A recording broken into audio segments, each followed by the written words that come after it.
Hello everyone, welcome to Illustraca. In this lecture, we are going to see how to calculate the natural frequency of a cantilever beam.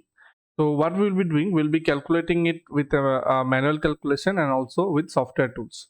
So here I have created one Excel sheet for cross-checking the manual calculation that we will be doing. Okay, and I can say we'll be also using ETABS software for doing that.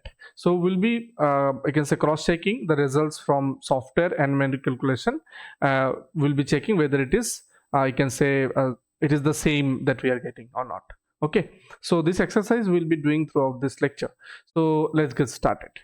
So first of all, what I will do, I will create a new model here, and I will create a very simple cantilever beam. So let me go with the default grid, which is having a spacing of 8 meter, and I only need one story. Okay, and I will click on OK. Why I have taken the grid? So then it will be easy for me to snap that particular grid and draw the beams and also visualize it properly, right? So here I have got the grid. Now what I will do, I will go to material properties, and you can see here one addition, a default material of M30 grade of concrete, right? Is defined here. You can see material properties, and now what I will do, I will define a section. So I'll go to define section properties, frame section, and I will go to this concrete beam which is already defined. I will modify it and I will make it as, suppose, beam 300 by 300, correct? So I am creating a section of 300 by 300 mm. Fine, and I will click on OK. So here I have got the beam. Now what I will do in this exercise, we will do two exercises. First we will perform the exercise without considering the self weight of the beam, and then we will do another exercise with considering the self weight of the beam. In both the cases we will cross check the results. So to ignore the self weight of the beam, what I will do, I will go to define and load patterns, and I will make the self weight multiplier as 0 for the dead load case. I'll just modify it and click on OK. Now let's model the beam. I'll take a quick draw beam option. I will change the property to B300 300 that we have just created. I'll select this line. So here you can see I have got a beam of 8 meter length. I will assign a fixed support here. I'll go to assign, joint, restraints, and fixed support. Okay, now let us go to this plane, which is grid 1, right? So I'll go to elevation and grid 1. Okay, you can see this is my beam.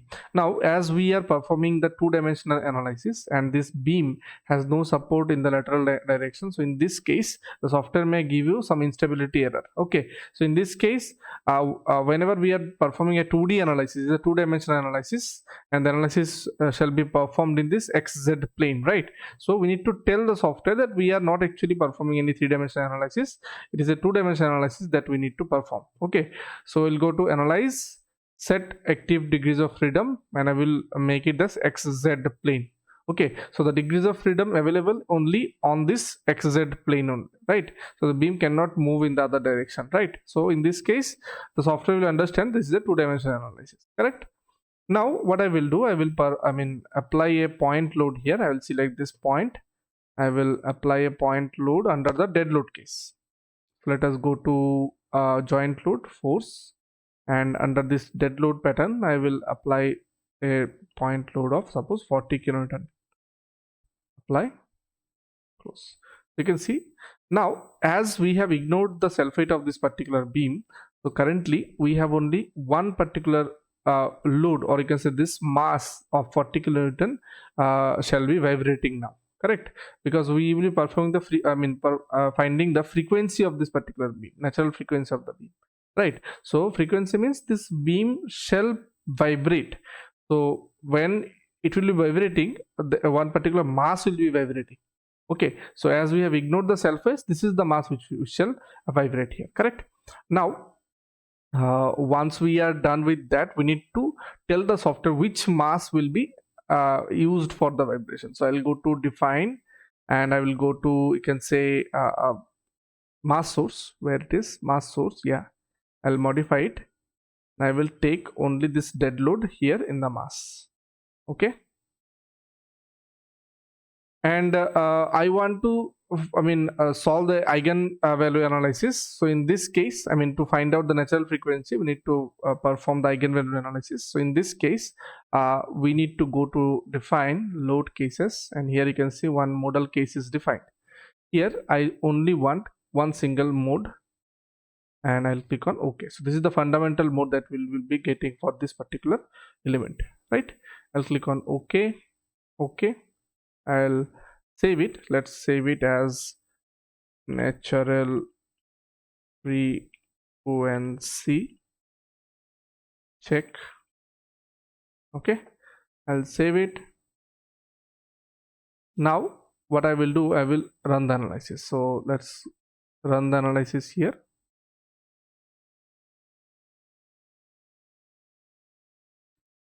It is running the analysis. Yes, and here you can see the analysis is completed. Now if I just go to the, you can say, deformed shape, and for dead load, if I apply, it is already there actually. So you can see the deflection at this particular point is 369.67, right? So basically what we are getting here, the deflection due to this 40 kilonewton load that we have applied, we are getting this deflection is equal to 369.69, I guess, correct? So this much mm, if you see here. Yeah, it is 67, sorry. Okay, this is 67. So now we shall cross check that this deflection that we are getting, whether it is correct or not, because this deflection is also related when we'll be finding out the natural frequency, correct? So how to find out the deflection for this cantilever beam? So if you see, this is my cantilever beam, correct, and we have applied some point load on it, and ignoring the self weight, and this point load is 40 kilonewton, right? So when in this particular condition, if you just want to find out the deflection of this cantilever beam, it is very easy. We all know it is if you remember, it is PL cube by 3 EI, correct? Now this length is known to us, it is nothing but 8 meter, correct? It is nothing but 8 meter. So if we want to find out this particular value, so it will be P is nothing but in 40, so 40 into 10 cube, I have converted to Newton, multiplied by 8 cube, okay, divided by 3 into, now E and I we need to find out, correct? So if you just find out the E is nothing but 5000 root FCK, 5000 root FCK, and it will be coming out in MPa, because this FCK will be getting in MPa, right? So if I just calculate this, it will be, you can say 5000 multiplied by square root 30, because you remember we have taken M30 grade of concrete, correct? It is 27386. I will just write it here, 27386.13 MPa. Okay, if you, now MPa is nothing but Newton per mm square, but we are finding out in Newton meter, so we will just make it 27386.13 multiplied by 10. See, this is square, so 10 cube into square, so 10 power 6, and it will be Newton per meter square. Okay, so this value will be using. Why I am converting everything in Newton meter, I will tell you in a while. Okay, so this is the E value, and what is the I value? So the I value is nothing but BD cube by 12. It's a rectangular section, so 0.3 multiplied by 0.3 cube by 12. So how much it will be? Let us calculate this. 0.3 multiplied by 0.3 cube by 12, right? BD cube by 12, correct. So it is 6.75. So it is 6.75 multiplied by 10 power minus 4 meter to the power 4, right? Because we have converted all these values in meters. If it is in mm, so 300 into 300 cube it will be. Okay, so we got EI. So now there is nothing left. So now if we find out the delta value, so this delta will be 40 into 10 cube. So this is, I have converted into Newton, into meter, 8 cube. L is 8, so I am writing it in meter. Okay, so I will make it as 8 cube divided by 3 into, okay, 3 into E value, you can see 27386.13 multiplied by 10 power 6 multiplied by 6.75 divided 10 power minus 4. Okay, so we'll be calculating this. So I will just take to this calculator here. So I will just do it. 40 multiplied by 10 cube,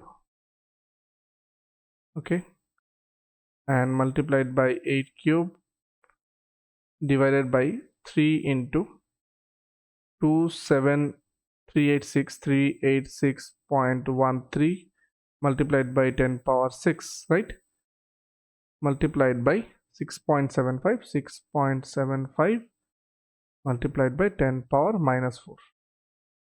Okay, some mistake we have done. Let me see where it is. Yeah, here.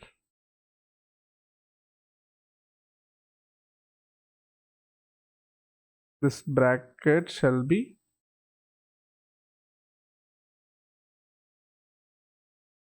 this bracket is not required actually. Let me just delete this bracket here.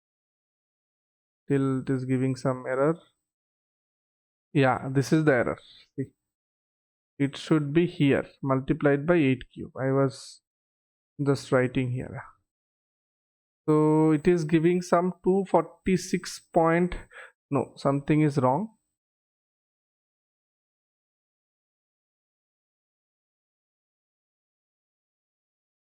27386.13 10 power 6, correct.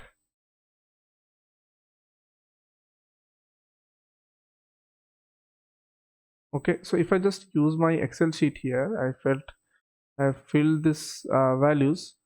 Let us cross check. It is correct. I value is correct, and the value of delta we should get actually 3.69 e power minus 01. I mean 10 power minus 01. So it is 369.30 mm we are getting exactly from the Excel sheet, correct? So but here for some reason, what is the reason? Let us see what mistake we have done.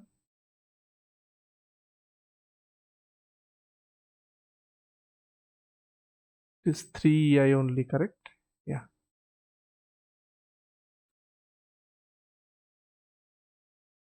Three into 27386.13 into 10 power 6. Yeah, here you can see this is the mistake. Actually, I need to multiply this down. Okay, multiplied by 6.75 multiplied by 10 power minus 4. So now you can see it is, I am easily getting actually 0.369 meter. So if I just convert it to mm, it should be 369 mm. Okay, 369.23 sorry, 369.3 or 369.29, you can see something like this. So here also we were getting some around 369 point, very nearby value.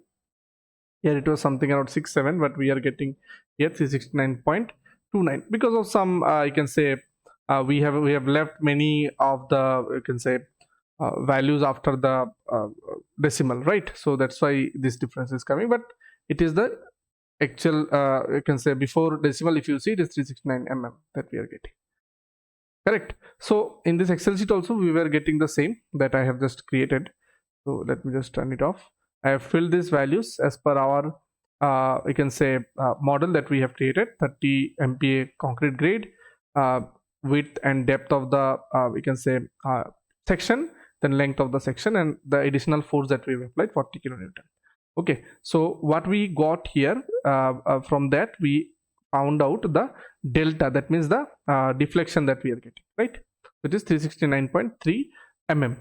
Okay, so now to find out the stiffness, we all know stiffness is nothing but, so if you find out the stiffness, now if you want to find out the stiffness, K is equal to we all know F by delta. So force here is applied 40 kilonewton, so I'll just convert to Newton, and we will be writing it in meters, so 0.369 meters. So the stiffness we will be getting in Newton per meter.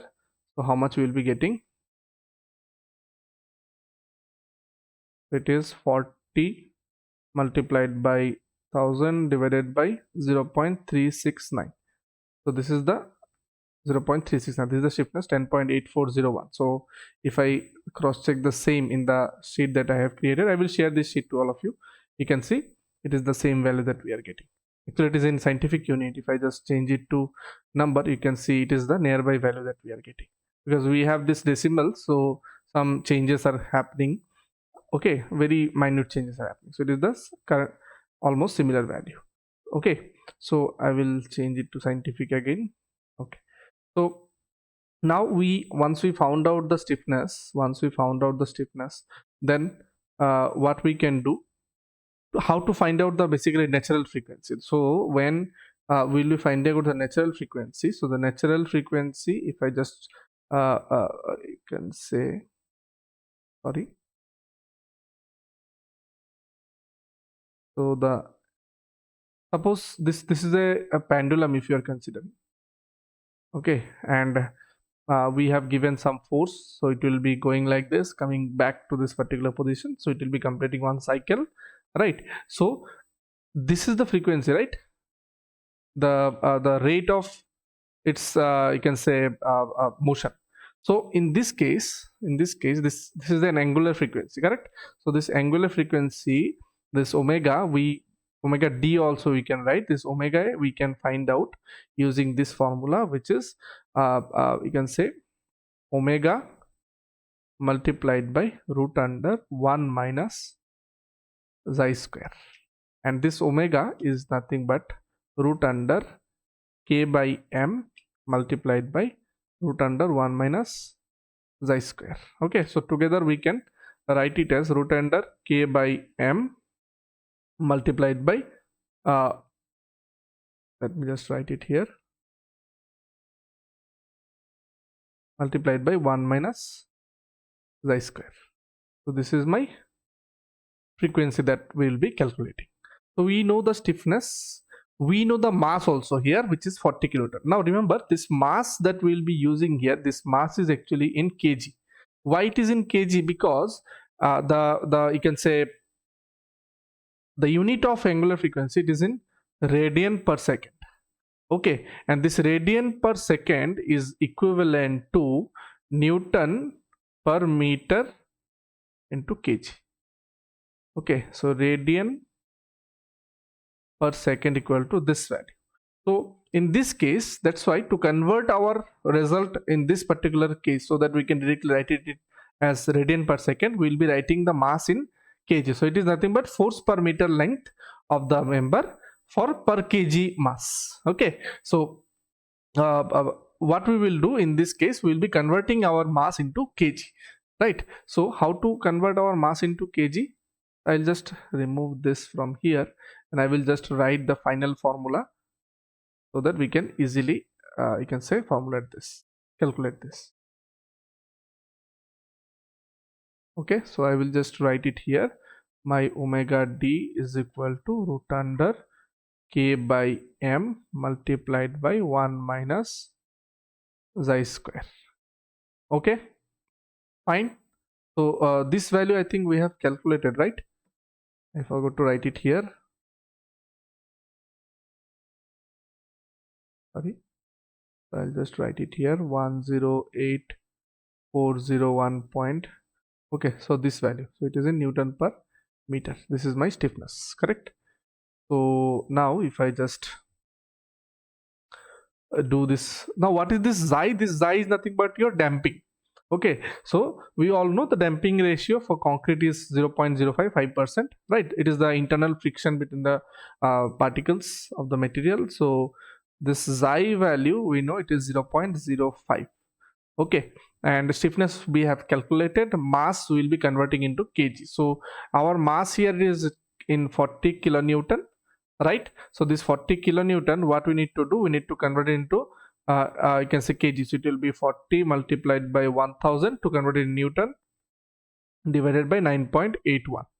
Okay, so we'll be getting some value for this particular thing. So here in Excel I have actually formulated this particular thing, and if you see here we are getting a value of 0.477.472. So let us check, cross check with the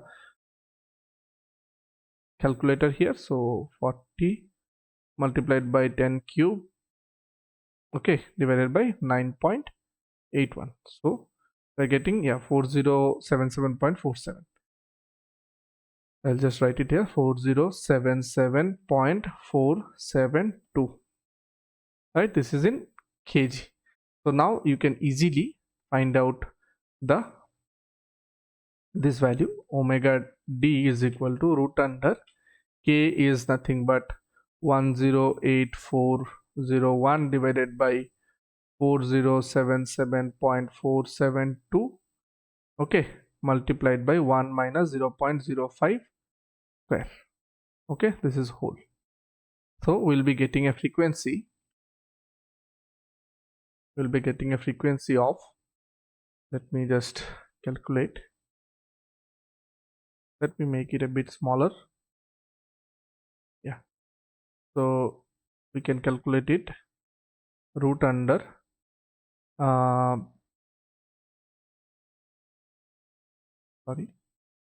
root under 108,401 divided by 4077.472, okay, multiplied by 1 minus 0.05 square.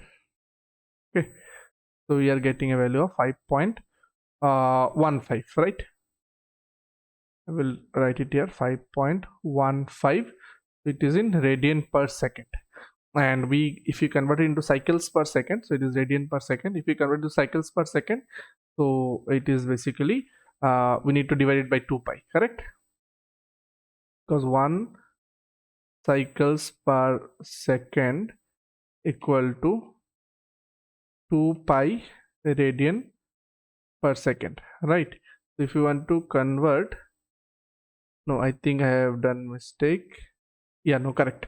So if you want to convert into the radian per second to cycles per second, so it should be 1 by 2 pi. So we need to divide it by 2 pi.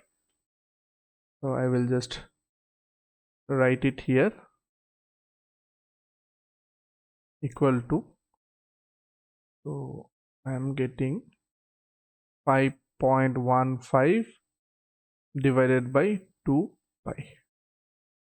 I'm getting 0.8196 you can say psych per second, or you can also write it as 0.82 psych per second. So this is my natural frequency of this particular beam subjected to this mass or this load, right?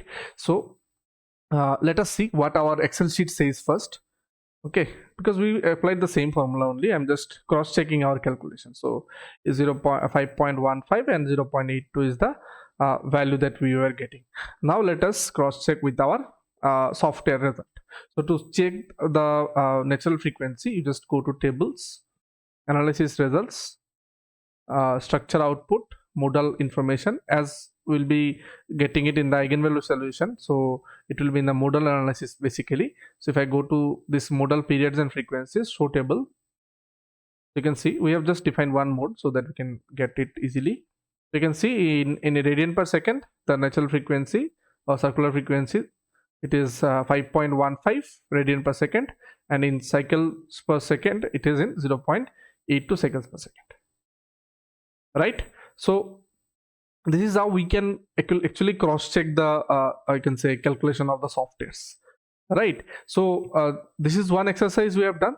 Now in the second exercise, what we will do, I am not going to write the manual calculation again because it is the same simple thing that we will be doing. So what we are going to do, we are going to add the self weight of this beam also.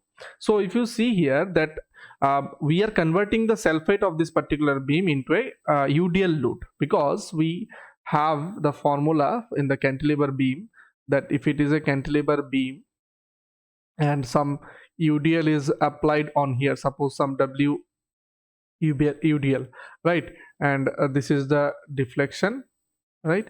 So if you want to find out this delta, in this case, sorry, this delta, so in this case this delta is equal to, suppose this length is L, so we all know it is W L power 4 by 8 EI.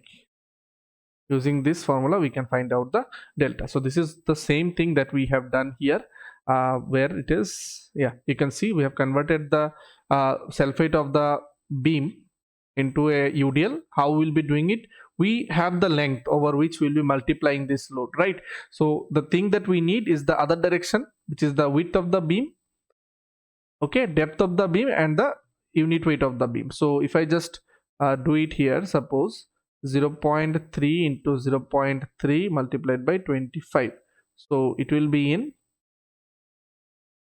you can just cross check the calculation, sorry, if you see it is 0.3 multiplied by 0.3 multiplied by 25, if I do this 2.25, correct? So we got 2.25 here, and I'll be converting into this into, you can say, then we'll be using it to find out the delta. So to find out the delta, this is the formula, W into L power 4 by 8 EI. So we have all the EI and I can say W also we have calculated. So based on that we have found out the delta in meters. So it is basically 62.32 meters. So this it is a deflection that we are getting, it is basically only due to the self weight. So if I just add this self weight with the deflection due to the 40 kilonewton point load at the end, so in this case the total delta that we are getting is 431.61. okay, I have just added this one and the delta due to this 40 kilonewton load, we are getting 430.61, or you can say 432 mm. Now first of all let us check it the same in the software. So I'll just jump into the software here, I will unlock the analysis, I'll go to define load patterns, and now what I will do, I will change the self weight multiplier to 1 and I will make it modify load. Okay, and let us run the analysis now again.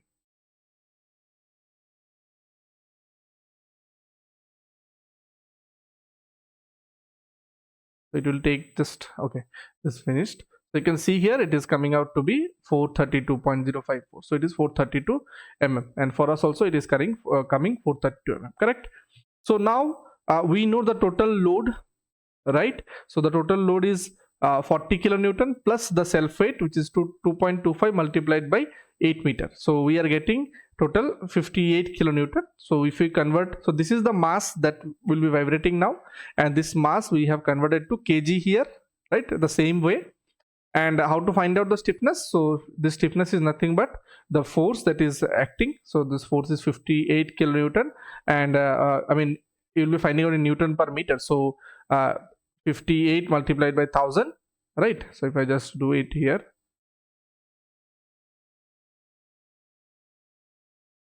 it will be, you can say 58 multiplied by 10 cube. Okay, so I have got the force divided by deflection. I'm getting total deflection of 432, right? So 0.432.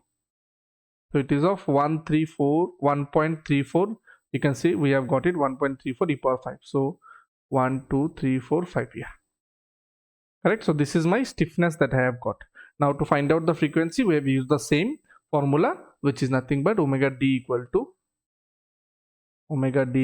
root under k by m multiplied by 1 minus psi square, chi square. So it is nothing but the damping ratio. Okay, so here, sorry, I think one thing I have missed to provide it here, which is the damping ratio. Even because this value is coming out to be very less, so it is matching almost.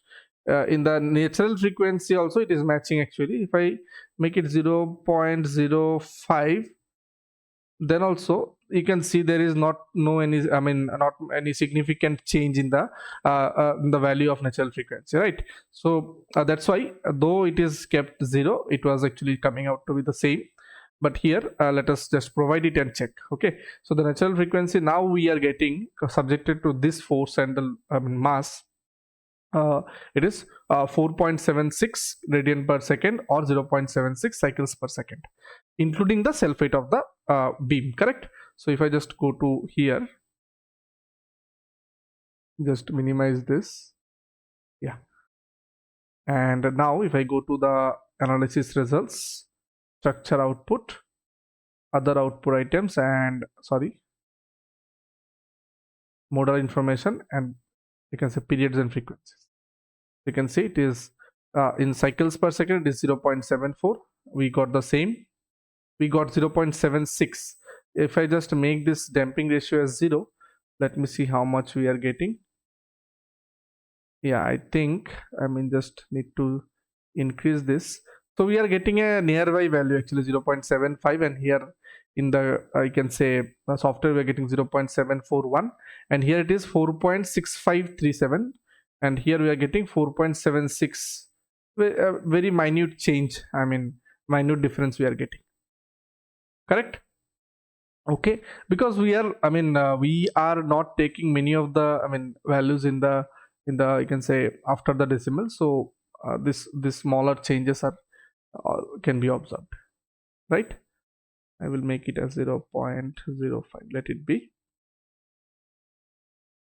fine. So this is how, by doing this kind of small and very simple exercises, we can cross check the results of the software programs, different software. The same you can do with the StatPro, the same you can use with any other software program that you are using. Okay, so you can do such exercises. So if you want us to do some more exercises like that, do comment in our comment box, so that we can try to do the same as per your request. So this is it for this lecture. We'll see you in the next lecture. Thank you.